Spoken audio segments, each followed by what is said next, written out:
Oke, halo semua dan bertemu lagi bersama Godgodius di MotoGP 25. Dan sekarang ini gue bakal kasih tahu ke kalian apakah MotoGP 25 itu worth it untuk dibeli atau justru sebaliknya. Nah, sebenarnya cukup sulit ya kalau misalkan langsung mengatakan ini tidak layak dan ini layak. Beberapa alasan mungkin bisa menjadi pertimbangan untuk kalian yang pengen ngebeli MotoGP 25. Kalau ngomongin soal kekurangan, jujur game ini lumayan banyak kekurangannya, bug terutama. Jadi di MotoGP 25 itu paling kerasa masalah di input dari controller atau gamepad. Nah, gokilnya di game ini itu nggak bisa ada vibration. Jadi kebiasa main MotoGP atau main game racing pakai getaran stick, ini nggak bakal kerasa di MotoGP 25. Maka efeknya, kalau yang kebiasa pakai getaran itu nggak akan tahu sampai mana limit kita bermain. Nah, gue pribadi lebih suka pakai vibration ketika main. Jadi kapan kita udah mau slip atau udah mau crash itu bakal kerasa di stick dengan getaran. Nah, kalau nggak ada getaran kita nggak akan tahu kapan limit kita. Nah, itu minus dari MotoGP 25. Terus selain itu masih minus di bagian input controller. Jadi di MotoGP 25 ini gue sering banget mengalami double click. Nah, itu ngeganggu banget. Misal gue pengen ngarahin D-padnya ke arah bawah atau kanan, satu kali klik kan, tapi kadang yang ke input malah 2 klik atau mungkin 3 klik. Nah, itu dua bug yang paling sering banget di MotoGP 25, masuk dalam kategori bug input dari controller. Nah, hal yang berikutnya kekurangan dari MotoGP 25 ini adalah dari AI-nya yang terlalu agresif ya. Kalau dari pendapatku pribadi, soalnya mereka suka nabrakin kita. Beda sama yang ada di MotoGP 24 yang lebih kalem, lebih ngerti di mana posisi player berada, jadi bisa menghindar. Sedangkan di MotoGP 25 ini AI itu kayak seakan-akan nggak bisa menghindar, jadi kapan kita agak ngelambat dikit udah bakal ketabrak dari belakang. Nah, itu hal yang paling cukup bikin kesel di MotoGP 25. Dan kemudian hal yang bikin gue nggak seneng sama game ini yakni untuk livery dari kelas di bawah MotoGP yakni Moto2, Moto3 itu masih belum diupdate. Ya, gue tahu sih ini masalah lama, cuman masa iya bertahun-tahun nggak pernah diselesaiin, aneh banget. Jadi rasanya itu bisa menjadi pertimbangan bagi kalian semuanya saja yang pengen membeli MotoGP 25 lebih awal. Nah, kalau yang paling gue suka atau hal-hal positif yang ada di MotoGP 25 yakni ya seperti yang udah gue jelasin di first impression MotoGP 25, seperti dengan grafis yang paling baru, pakai Unreal Engine 5, detail lebih bagus seperti detail rumput makin detail, pohon makin detail, terus untuk sound engine juga diperbarui, fisik juga diperbarui. Cuman fisiknya minus karena ada kekurangan di input controller, jadi nggak ada vibration, nggak ada getaran di gamepad kalian. Jadi misal nih kalian mencari limit ketika menikung yang biasanya itu ada tanda di getaran kalau udah mau jatuh, itu nggak ada. Ini nggak ada di MotoGP 25, jadi itu minus dari fisik MotoGP 25 yang harusnya bisa sempurna tapi gagal karena nggak ada vibration yang ngebuat kita tahu kapan dan di mana batas limit kita. Jadi kesimpulannya apakah game ini layak untuk dibeli atau enggak ya tergantung. Kalau misal kalian pengen atau enggak sabar nyobain fitur-fitur baru di MotoGP 25 seperti fitur balapan race off di balapan motor, supermoto, mini bike, dan juga flat track, dan juga sound engine baru, terus grafis yang baru, tanpa memperdulikan bug yang ada, langsung aja kalian beli. Bagus kok. Cuman kalau misalkan kalian memang nunggu game ini sempurna, ya mungkin harus nunggu beberapa update baru bisa perfect, seperti penyempurnaan dan juga perbaikan bug yang sudah muncul di hari pertama perilisan game. Dan buat yang bertanya-tanya apakah wheelie masih menjadi masalah di game MotoGP, jawabannya tidak sama sekali. Akhirnya RHD berfungsi dengan sebagaimana mestinya. Efek wheelie ketika exit corner dengan RHD yang on itu udah nggak ada lagi. Jadi kita bener-bener clean, langsung ngacir cuy. Cuman masalahnya pembalap lain juga ikutan tambah kenceng. Oke, kita masih mau mengejar Fermin Aldeguer di tikungan ketiga. Masuk perlahan, ada collision dengan Fabio Di Giat sehingga Alex Marquez cukup melebar. Exit corner. Ini kita pakai level AI di angka 80%, jadi gue rasa ini udah cukup bagus untuk level dia balap kita di MotoGP 25 yang cuman mentok segini aja juga skill gue. Jadi kita nggak bisa lebih kencang lagi tuh sekarang. Oke, kali ini kita fokus mengejar Fabio Di Giannantonio dan Fermin Aldeguer mencoba menyusul Alex Marquez. Kini Marc Marquez menjadi race leader, Pecco Bagnaia kedua dan Frankie Morbidelli menempati tempat ketiga. Luar biasa. Fabio Quartararo menggendong Yamaha di tempat kelima.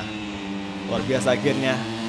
Dan kalau kita main pakai mode Pro itu benar-benar sulit banget. Jadi untuk mendapatkan lap time kencang itu benar-benar susah banget kalau kita nggak pakai settingan motor. Jadi kita perlu yang namanya setting lagi, belajar nge-setup lagi, dan juga pastinya banyakin praktis di setiap lintasan. Oke, kita overtaking Fabio Di Giat dan cukup melebar bagi Alex Marquez.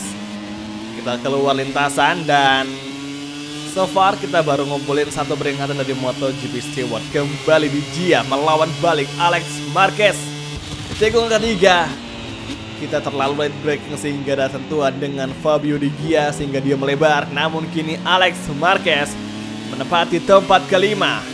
What happened dengan Pecco Bagnaia yang turun di tempat ketiga? Kita kejar Fabio Quartararo. Finally, Yamaha kita kejar di tempat keempat. Entry corner, dua peringatan kita kantongi. Dan kini Pecco Bagnaia sepertinya ada masalah dan dia kembali melawan. Maksa sekali kita ambilin sideline dan Pecco kita overtaking di sektor kedua. Oke, kali ini tikungan ke-7 menjelang tikungan ke-8, Pecco Bagnaia datang mengajarkan. Yang gue bilang beneran cuy, AI di MotoGP 25 itu cenderung lebih agresif dan barbar. Beda banget sama MotoGP 24 yang mana AI-nya lebih ngerti di mana posisi kita. Jadi kapan sekennya mereka hampir nabrak, mereka masih bakal menghindar. Nah kalau di sini enggak, mereka bakal tetap aja maksa kita untuk menyingkir dengan cara ditabrak dari belakang. Itu kacau sekali. Oke kan, lagi-lagi terjadi lagi. Ngawur banget sih. Oke, sekarang lap ketiga dimasuki dan kini Marquez masih menjadi race leader. Franco Morbidelli masih di urutan ketiga. Sorry, 2 maksudnya. Full gas, RHD on. Jadi udah nggak ada willy lagi ketika kita udah ngaktifin RHD saat exit corner di lurusan. Masuk perlahan di tikungan ketiga, tikungan hairpin yang ada di MotoGP Thailand di Buriram. Let's go, full gas kembali. Saat ini gap kita dengan Franco Morbidelli semakin rapat, 0,3. Kurasa di beberapa waktu depan kita akan memiliki kesempatan untuk mengovertaking Frankie Morbidelli. Nice, masuk perlahan. Tikungan kelima menjelang tikungan keenam. Ducati Pertamina VR46 masih mencoba keras untuk menjauhkan gap dengan Alex Marquez. Tapi apa boleh buat, serangan Alex Marquez semakin datang, semakin mengancam. Dan kini kesempatan bagi Alex Marquez untuk podium 2 masih terbuka dan semakin terbuka. Oke, kini ada peluang kita overtaking sideline, masih side by side dengan Frankie Morbidelli. Kembali dia melawan, tapi kini dan ternyata Marquez pun kita overtaking. Ducati kita overtake sekaligus dan sekarang Marquez kembali menyerang, bahkan juga si Frankie kembali menyerang dengan cara yang sangat agresif. Last corner menjadi saksi AI yang sangat agresif di MotoGP 25 tanpa menghindari player kita yang ada di posisi pertama atau yang ada di dalam tikungan. Mereka maksa aja untuk menabrak kita. Emang sengaja banget pengen nyelakain player kita cuy. Oke, langsung masuk itu. Sekarang kita udah bisa membuat gap dengan Marquez, tapi terkadang dia rapat lagi. Saat ini di tikungan ketiga masih Marquez di belakang, masih Frankie di belakang, masih Di Giat, masih Pecco melengkapi 5 besar. Alex Marquez menjadi fastest lap of the race dan Fabio Quartararo out of the race. Oke, berarti si Quartararo sempat kita kejar, terus kita overtaking, terus nggak lama kemudian Fabio Quartararo keluar dari balapan akibat terjatuh. Ya mungkin aja crashnya parah sehingga Fabio Quartararo hilang dari balapan kali ini. Dan sekarang gap kita dengan Marquez 0,4.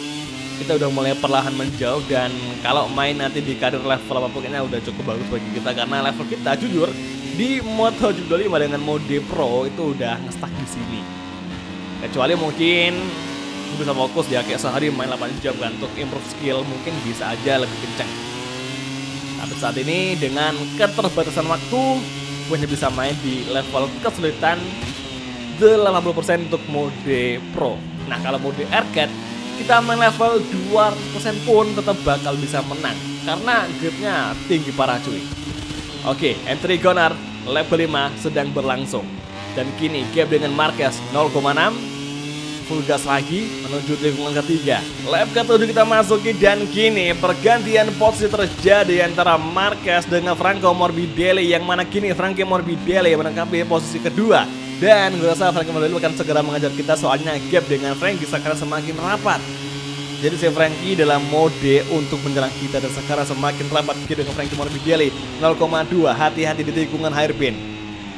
Serangan Ducati Pertamina VR46 akan sangat mengancam jika Frankie memang benar-benar dalam mode penyerangan. Dan saat ini dia mengejar.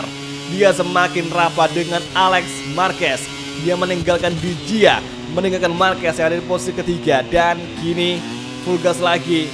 Entry corner kembali. Dia semakin rapat. Frankie Morbidelli semakin mendekat, dan kini dia berusaha keras untuk menyalip kita bagaimanapun caranya. Tapi yang jelas Alex Marquez akan kita usahakan mempertahankan posisi pertama di race kali ini. Entry corner lagi di tikungan ke-8. Oke, Frankie masuk mengovertaking. Kita defense kembali di tikungan ke-9 di sektor keempat awal. Kemudian pergantian dari arah kiri, lanjut ke arah kanan, full gas langsung dengan bantuan dari RHD menuju last corner. Hati-hati, Frankie menyerang. Waktunya bertahan di sini di last corner, dan kini benar saja Frankie Morbidelli menyerang kita. Kemudian finish line, takat ban, dan akhirnya kita mampu bertahan dari serangan Frankie Morbidelli di akhir race MotoGP Thailand. Gila sih, Frankie Morbidelli ketika udah lap terakhir dia langsung datang menyerang kita dengan sangat kencang sekali. Jadi yang semula Frankie biasa-biasa aja, ketika akhir balapan dia langsung datang menyerang. Bahkan Marquez pun sekelas Marc Marquez yang sempat menjadi pimpinan race, dia terpaksa finish ketiga, kalah dari Frankie Morbidelli. Oke, terlepas dari semua plus minus dari game ini, semoga aja kalian punya gambaran ya, punya pemikiran sendiri untuk nentuin apakah memang harus beli MotoGP 25 saat ini atau harus nunggu versi update selanjutnya agar game lebih sempurna. Kalau gue sih cuma bisa ngebantu jelasin aja kekurangan dan juga kelebihannya yang menjadi bahan pertimbangan diri kalian masing-masing. Ya semoga aja bisa ngebantu ya guys ya. Jadi kalau gitu semuanya terima kasih udah nonton, dan sampai ketemu lagi di video MotoGP gameplay untuk episode selanjutnya. Thank you, bye, dan ciao guys, sampai jumpa.